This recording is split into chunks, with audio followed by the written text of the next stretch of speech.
So, may 20,000 pesos. At kaya sa puntong to, nasa waiting area si Miss Rina.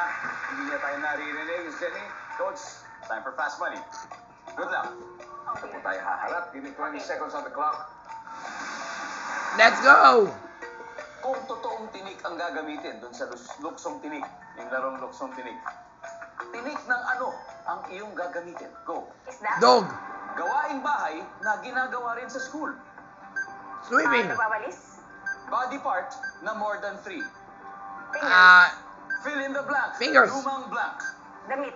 Lumang Ano ang TV. una mong itatanong sa multo pag nakausap mo ito? Who are you? Kamusta ka? Let's go, Miss Jenny.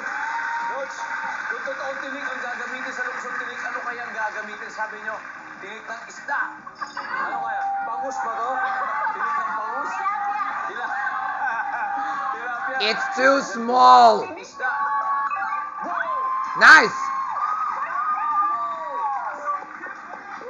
Gawaing bahay na ginagawa rin sa school. Sabi niyo yung magwalis.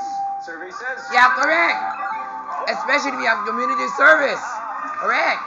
Body part na more than 3. Sabi, ang madali rin. Fingers. Survey says. Correct. Fill in the blank.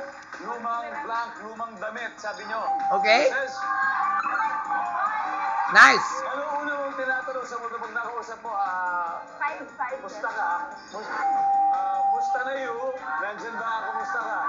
Not that quite high, but good score anyway. Jenny. You just need 40 more. Tawagin na natin. Lumanguwi na. Dapat win na tayo. Win. Sana. Si Jenny, she got 160. You just need 40. Okay. 40. Parang isang top answer lang yun. Tapos na. Okay. Alright. Sa punto ito, makikita po ng mga manonood ang sagot ni Jenny. Give me 25 seconds on the clock. Kung totoong tinik ang gagamitin doon sa larong luksong tinik, tinik ng ano ang iyong gagamitin? Manok! Barbecue stick? Ha? Gawaing bahay na ginagawa rin sa school. Clean the walls. Linis? Scrub. Mag-aral? Body part na more than 3. Buto? Fill in the blank. Lumang blank. Tugtugin? Ano ang una mong itatanong Nope. sa multo pag nakakausap mo ito? Huwag mo ko takutin. Ay, nako. That's not even a question. Ito, unahin natin yung dulo. Anong una mo itatanong sa multo pag nakausap mo ito? Ang sabi nyo ay, huwag mo akong takutin. That's not even a question. Oh, ang top answer dito ay, bakit ka nandito?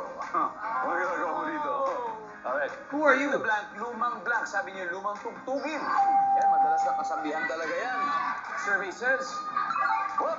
Nice. Meron. Ang top answer ay lumang damit. Top answer. Nakuha niya. O lumang bagay. Body part na more than 3, sabi niyo ay mga buto. Ang sabi ng survey ay, whoop. We may have a lot of bones in our body. That's what comprises us. Nakuha niya, top answer. 27 to go. Gawaing bahay na ginagawa rin sa school. Sabi niyo ay mag-aral. Mag-aaral na mabuti. Ang top answer ay That's not even a pag-walis. chore. Top answer natin. Try scrubbing the walls. Sayang lang yun. Tinik ang gamit sa luksong tinik. Tinik ng ano ang inyong gagamitin. Ang sabi niyo ay barbecue sticks. That's not even a buto. Survey says, ay, ang top answer ay isda.